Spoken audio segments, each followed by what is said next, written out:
ભાવનગરના વાસીઓને આ અભૂતપૂર્વ ભેટ આપવા માટે આજે ગ્રીન એનર્જી ક્ષેત્રે એક નક્કર કદમ મંડાયું છે। આઝાદીનો અમૃતકાળ આપના દ્રષ્ટિવંત નેતૃત્વમાં પ્રગતિનો સુવર્ણકાળ બની રહ્યો છે, ત્યારે ફરી એકવાર આપનો ખૂબ ખૂબ આભાર માનીએ છીએ।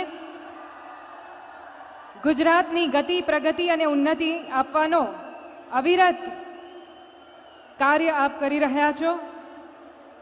માં અંબિકાના ઉપાસક એવા આપ શ્રી જનતાના સેવા કાર્યના પણ સાધક છો, ત્યારે ફરી એકવાર અહીંયા પધારવા માટે આપનો ખૂબ ખૂબ આભાર। आप पुनः पधारो एवी आइए जोरदार तालियों के साथ आमंत्रित करते हैं नूतन भारत के समर्थ निर्माता माननीय प्रधानमंत्री श्री नरेंद्र भाई मोदी जी को अपने बहुमूल्य मार्गदर्शन के लिए।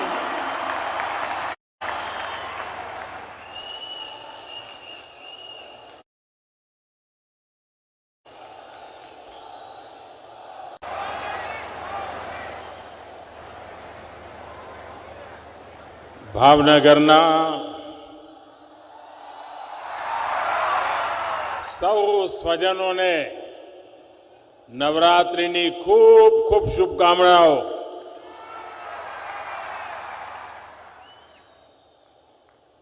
સૌથી પહેલા તો મારે ભાવનગરની ક્ષમા માગવી છે।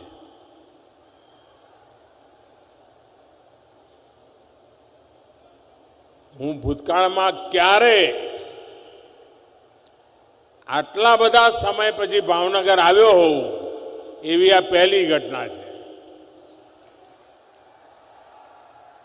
વચ્ચે આવી ન શક્યો એટલા માટે ક્ષમા માંગુ છું।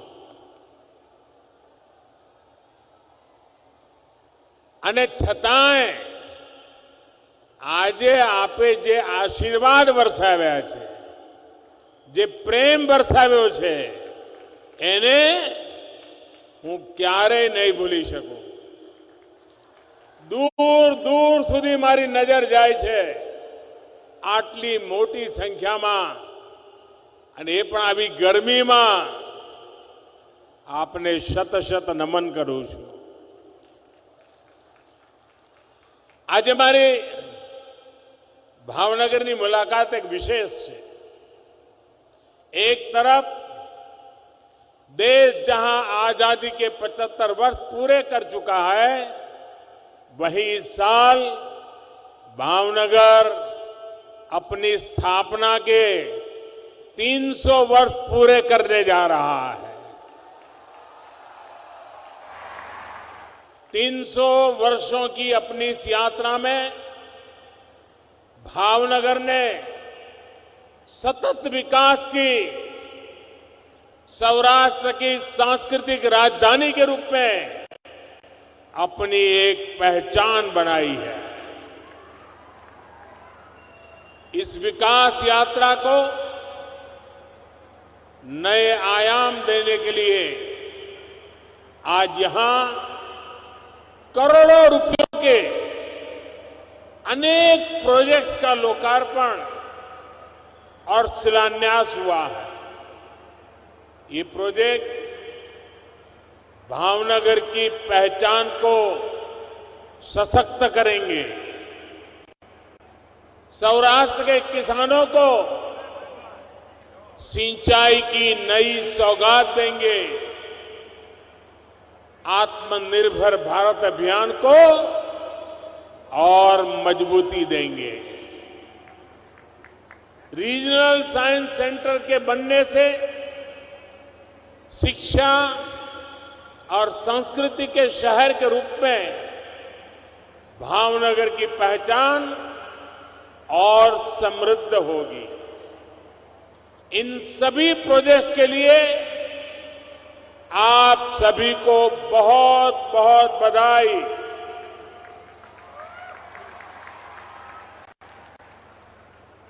भाइयों और बहनों, जब भी मैं भावनगर आया हूं तो एक बात जरूर कहता रहा हूं। बीते 2.5-3 दशकों में जो गुंज सूरत, वडोदरा और अहमदाबाद की रही है, अब वही गूंज राजकोट, जामनगर और भावनगर की होने वाली है। सौराष्ट्र की समृद्धि को लेकर मेरा विश्वास इसलिए प्रगाढ़ रहा है क्योंकि यहां उद्योग, खेती, पर्यटन, इन तीनों के लिए ही अभूतपूर्व संभावनाएं हैं। आज का ये कार्यक्रम इसी दिशा में तेजी से आगे बढ़ते डबल इंजन सरकार के प्रयासों का एक जीता जागता सबूत है। भावनगर समंदर के किनारे बसा जिला, गुजरात के पास देश की सबसे लंबी कोस्टलाइन है, लेकिन आजादी के बाद कई दशकों में तटीय विकास पर उतना ध्यान नहीं दिए जाने की वजह से ये विशाल कोस्टलाइन एक तरह से लोगों के लिए बड़ी चुनौती बन गई थी। समंदर का खारा पानी यहां के लिए अभिशाप बना हुआ था। समंदर के किनारे बसे गांव के गांव खाली हो गए थे, लोग यहां वहां पलायन करने लगे थे। कितने ही नौजवान सूरत जाते थे, वहां एक ही कमरे में 10-10, 15-15, 20-20 लोग जैसे तैसे गुजारा करते थे। ये स्थिति बहुत दुखद थी।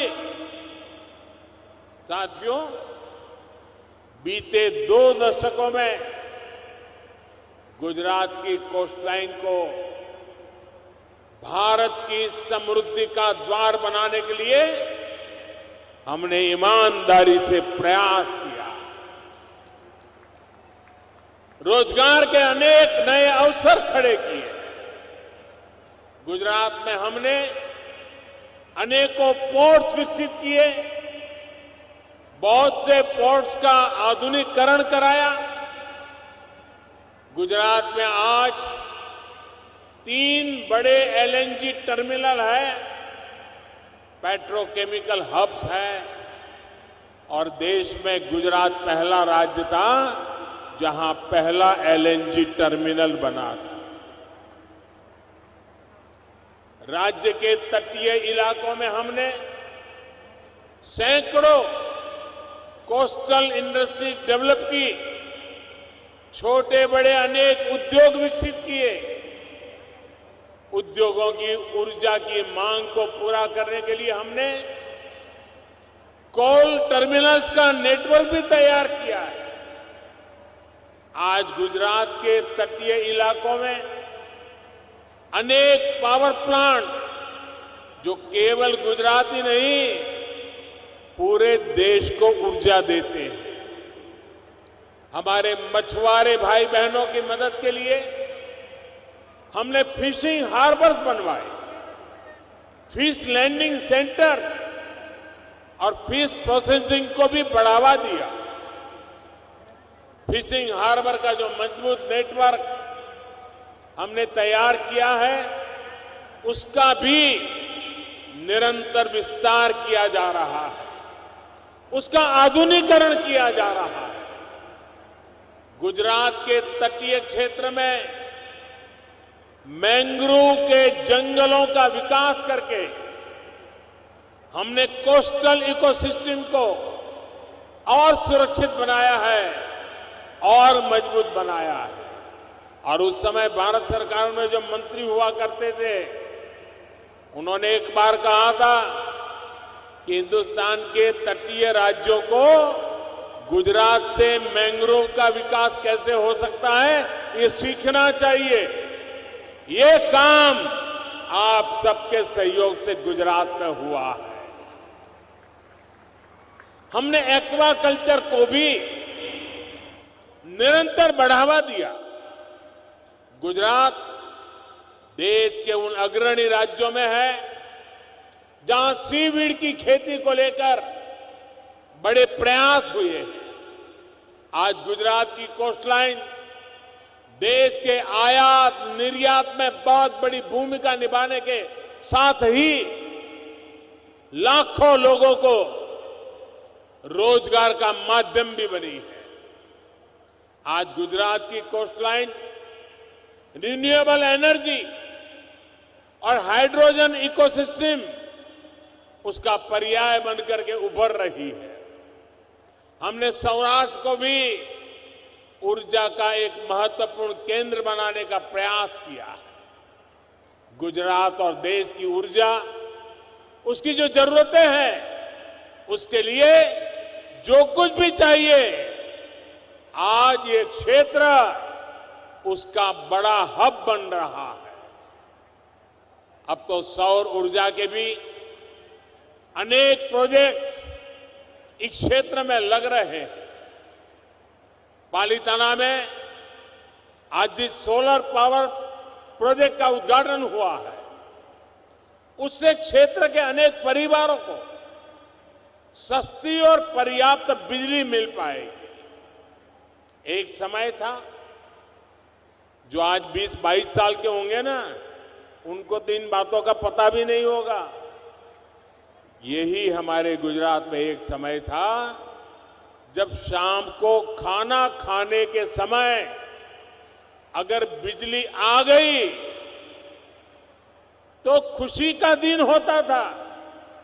और मुझे याद है, मैं मुख्यमंत्री बना पहले ही दिन से लोग कहते थे कि कम से कम शाम को खाना खाते समय बिजली मिले, ऐसा तो करो। वो सारे दुख वाले दिन चले गए दोस्तों। आज यहां पर्याप्त बिजली के कारण बिजनेस के नए अवसर यहां बन रहे हैं, उद्योग धंधे फल फूल रहे हैं। धौलेरा में रिन्यूएबल एनर्जी, स्पेस और सेमीकंडक्टर इंडस्ट्री को लेकर जो निवेश होने जा रहा है, उसका लाभ भी भावनगर को मिलने वाला है। क्योंकि एक प्रकार से वो भावनगर का पड़ोसी इलाका डेवलप हो रहा है।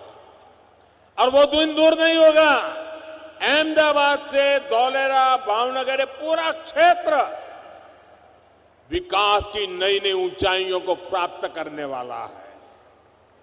भाई और बहनों, भावनगर आज पोर्ट लेड डेवलपमेंट के एक अहम सेंटर के रूप में विकसित हो रहा है। इस पोर्ट की देश भर के अलग अलग औद्योगिक क्षेत्रों के साथ मल्टी मॉडल कनेक्टिविटी सुनिश्चित होगी। मालगाड़ियों के लिए अलग से जो ट्रैक बिछाया जा रहा है, उससे भी ये पोर्ट जुड़ेगा और दूसरे हाईवे, रेलवे नेटवर्क से भी बेहतर कनेक्टिविटी होगी। पीएम गति शक्ति नेशनल मास्टर प्लान ये कनेक्टिविटी की परियोजनाओं को और नया बल देने वाली है। यानी भावनगर का ये पोर्ट आत्मनिर्भर भारत के निर्माण में बड़ी भूमिका निभाएगा और रोजगार के सैकड़ों नए अवसर यहां बनेंगे। यहां भंडारण, ट्रांसपोर्टेशन और लॉजिस्टिक्स से जुड़े व्यापार कारोबार का विस्तार होने वाला है। ये बंदरगाह गाड़ियों की स्क्रैपिंग, कंटेनर उत्पादन और धौलेरा स्पेशल इन्वेस्टमेंट रीजन जैसे बड़े प्रोजेक्ट की भी जरूरतों को पूरा करेगा। इससे यहां नए रोजगार बनेंगे, स्वरोजगार की संभावनाएं बनेगी।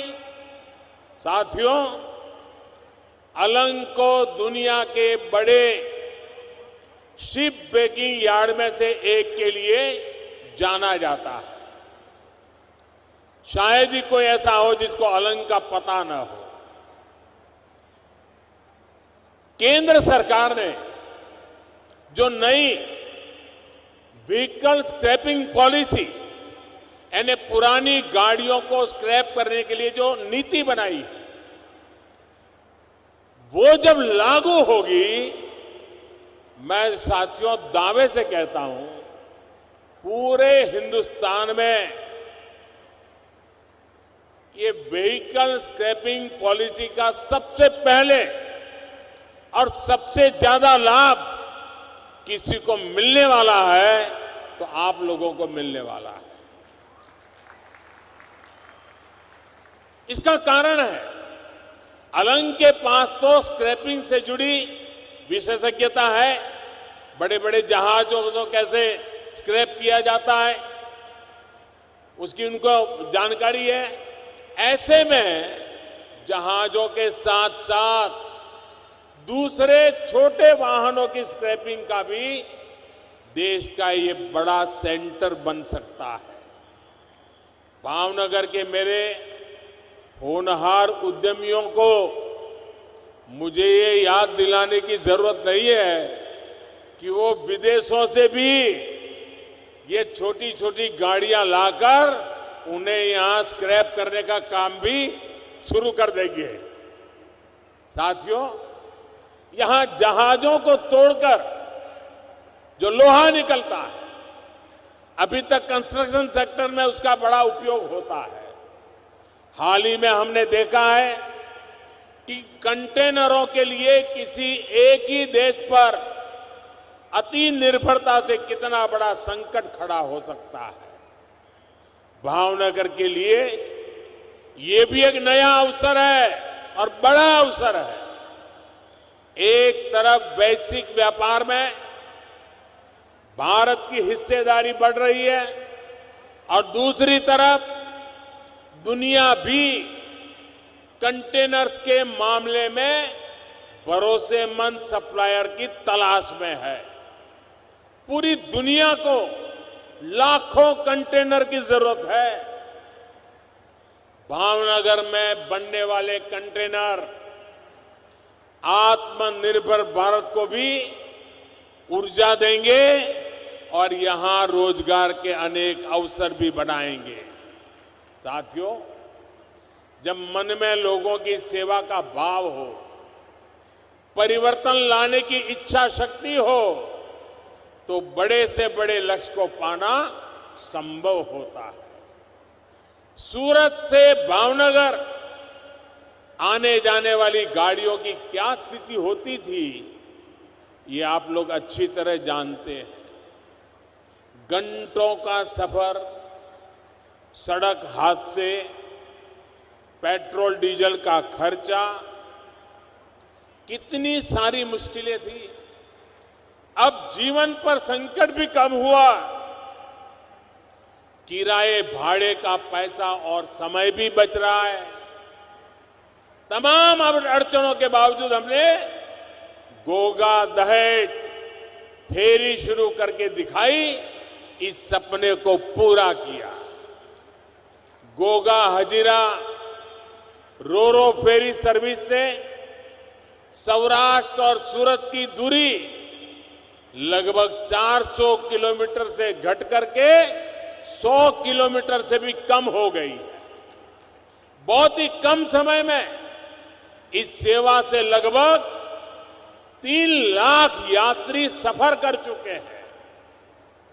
80,000 से अधिक गाड़ियों को यहां से वहां पहुंचाया गया है और इसी साल अब तक 40 लाख लीटर से अधिक पेट्रोल डीजल की बचत हुई है।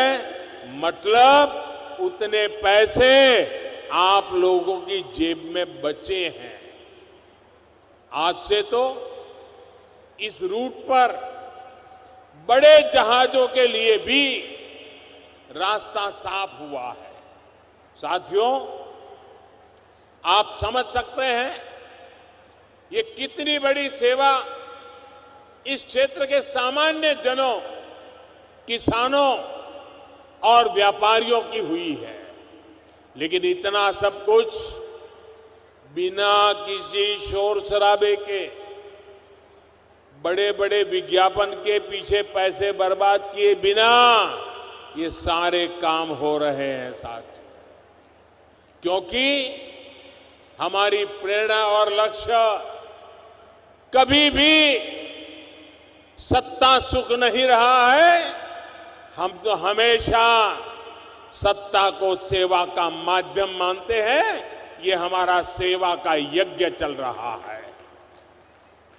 इसी सेवा भाव के कारण ही इतना प्यार, इतना आशीर्वाद निरंतर बढ़ता ही चला जा रहा है, बढ़ता ही चला जा रहा है। साथियों, हमारे प्रयासों से इस क्षेत्र में सिर्फ आना जाना, ट्रांसपोर्टेशन ही नहीं, उतनी ही सुविधा हुई ऐसा नहीं, लेकिन टूरिज्म को भी बढ़ावा मिला है। अपनी समुद्री विरासत को सहेजकर उसको पर्यटन की ताकत बनाने पर गुजरात के तटीय क्षेत्रों में अभूतपूर्व काम हो रहा है। लोथल में बनने वाला मैरीटाइम म्यूजियम, शायद आप में से बहुत कम लोगों को मालूम होगा, लोथल में दुनिया में नाम कमा सके ऐसा मैरीटाइम म्यूजियम बन रहा है। जैसे स्टैच्यू ऑफ यूनिटी उससे एक पहचान बनाई है, ये लोथल का मैरीटाइम म्यूजियम भी बनाएगा, क्योंकि हमारे लिए गर्व की बात है, दुनिया का सबसे पुराना बंदरगाह लोथल ये हमारी गुजरात की धरती पर है, ये हमारे भावनगर के किनारे पर है। लोथल हमारी विरासत का एक महत्वपूर्ण केंद्र रहा है, जिसको पूरी दुनिया के पर्यटन नक्शे पर लाने के लिए बहुत परिश्रम किया जा रहा है। लोथल के साथ वेलावदर नेशनल पार्क में इको टूरिज्म से जुड़े सर्किट का लाभ भी भावनगर को होने वाला है। विशेष रूप से छोटे छोटे जो बिजनेसमैन हैं, छोटे छोटे कारोबारी है, व्यापारी है, उनको विशेष लाभ होने वाला है। भाई और बहनों, सौराष्ट्र में किसानों और मछुआरों दोनों के जीवन में पिछले 2 दशकों में बहुत बड़ा बदलाव आया है। एक समय था जब जानकारी के अभाव में अक्सर मछुआरों का जीवन खतरे में पड़ जाता था। जब मैं यहां मुख्यमंत्री था तब मछुआरों को एक लाल रंग की बास्केट दी गई थी, जिसमें अलग अलग बटन लगे थे। दुर्घटना की स्थिति में बटन दबाने पर कोस्ट गार्ड के ऑफिस में सीधा अलर्ट पहुंच जाता था, जिससे तुरंत सहायता पहुंचाना संभव हो पाता था। इसी भावना को 2014 के बाद पूरे देश के लिए हमने विस्तार किया है।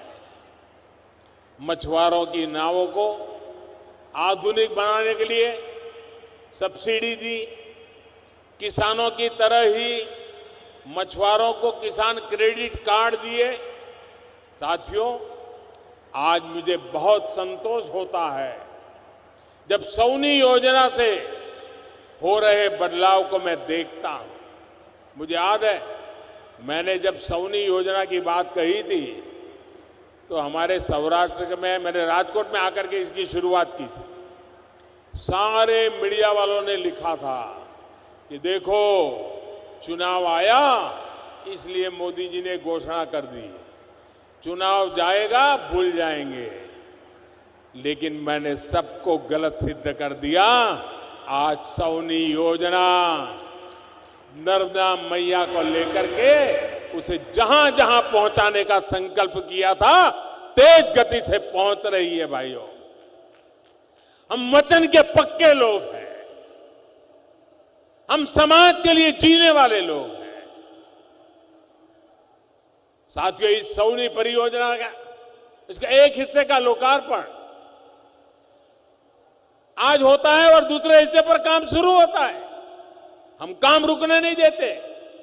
आज भी जिस हिस्से का लोकार्पण हुआ है उससे भावनगर और अमरेली जिले के अनेक डैम तक पानी पहुंच रहा है। इसे भावनगर के गारियाधार, जेसर और महुआ तालुका और अमरेली जिले के राजूला और खांबा तालुका अनेक गांवों के किसानों को लाभ होने वाला है। भावनगर, गिर सोमनाथ, अमरेली, बोटाद, जूनागढ़, राजकोट, पोरबंदर, इन जिलों के सैकड़ों गांवों और दर्जनों शहरों तक पानी पहुंचाने के लिए भी आज काम नए सिरे से जोड़ा गया है। भाइयों और बहनों, अभाव को दूर करना और जो विकास में पीछे छूट गया उसका हाथ पकड़कर आगे ले जाना, ये डबल इंजन सरकार की प्रतिबद्धता है। गरीब से गरीब को जब साधन मिलते हैं, जब सरकार उनको संसाधन देती है, तो वो अपनी तकदीर बदलने में जुट जाता है। वो दिन रात मेहनत करता है और गरीबी से लड़ाई लड़के गरीबी को परास्त करता है। गुजरात में हम अक्सर गरीब कल्याण मेले का आयोजन करते थे। ऐसे ही एक कार्यक्रम के दौरान यहां भावनगर में एक बहन को मैंने 3 पहिए वाली साइकिल दी थी। दिव्यांग बहन थी। तो उसने मुझे क्या कहा, आप देखिए, मिजाज देखिए भावनगर के लोगों का, गुजरातों का स्पिरिट देखिए। मुझे बराबर याद है, उस बहन ने कहा कि मुझे तो साइकिल चलाना आता नहीं है, मुझे तो इलेक्ट्रिक ट्राइसिकल दीजिए। ये मिजाज है मेरे गुजरात का, ये मिजाज है मेरे भावनगर का। और ये जो विश्वास था, उस बहन के मन में जो भरोसा था, वो भरोसा मेरी सबसे बड़ी पूंजी है। भाइयों, गरीबों की यही सपने, यही आकांक्षाएं मुझे निरंतर काम करने की ऊर्जा देती है। आपके आशीर्वाद से ये ऊर्जा बनी रहे और निरंतर आपका प्यार बढ़ता चला जा रहा है। और मैं आज ये जरूर कहूंगा कि मुझे आने में कुछ साल लग गए, मैं देर से आया, लेकिन खाली हाथ नहीं आया हूं। पिछले सालों का जो बकाया था वो भी लेकर के आ गया वो। અને આમાં ભાવનગરનો તો મારી પર અધિકાર છે ભાઈ।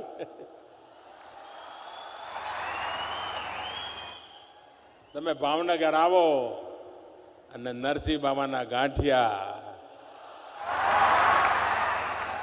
દાસના પેડા, અને જ્યારે ગાંઠિયા યાદ કરું એટલે મને મારા હરિસિંહ દાદા યાદ આવે। बहु वर्षों पहला हूँ नानो कार्यकर्ता तरीके, त्यारे तो हूँ राजकारण में नहोतो, मने गांठिया खावानुं कोई शीखवाड्युं होय तो हरिसिंह दादाए शीखवाड्युं। जारे आवे अमदावाद तो गांठिया लेता आवे, अमे संघ कार्यालय में रहीए, ये अमारी चिंता करे।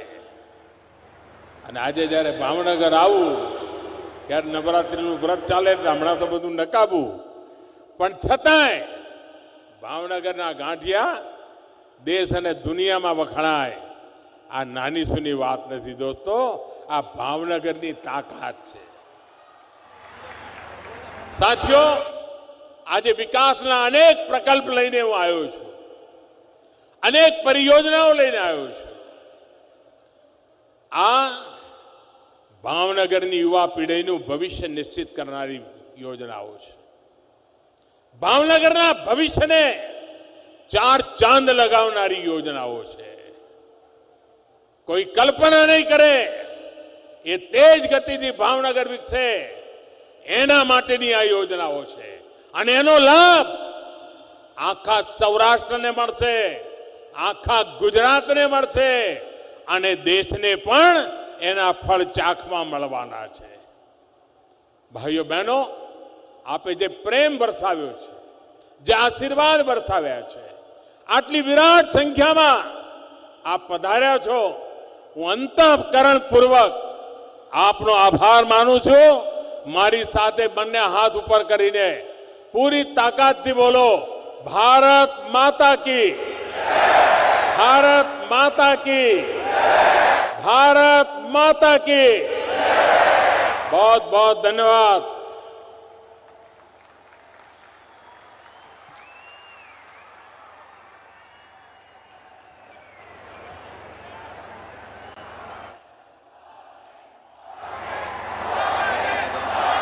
ખૂબ ખૂબ આભાર આદરણીય પ્રધાનમંત્રી શ્રી, આપના બહુમૂલ્ય માર્ગદર્શન માટે અને ભાવેણા વાસીઓને આ અભૂતપૂર્વ ભેટ આપવા માટે. આજે ગ્રીન એનર્જી ક્ષેત્રે એક નક્કર કદમ મંડાયું છે. આઝાદીનો અમૃતકાળ આપના દ્રષ્ટિવંત નેતૃત્વમાં પ્રગતિનો સુવર્ણકાળ બની રહ્યો છે. ત્યારે ફરી એકવાર આપનો ખૂબ ખૂબ આભાર માનીએ છીએ. ગુજરાતની ગતિ, પ્રગતિ અને ઉન્નતિ આપવાનો અવિરત કાર્ય આપ કરી રહ્યા છો. માં અંબિકાના ઉપાસક એવા આપ શ્રી જનતાના સેવા કાર્યના પણ સાધક છો. ત્યારે ફરી એકવાર અહીંયા પધારવા માટે આપનો ખૂબ ખૂબ આભાર. આપ પુનઃ પધારો એવી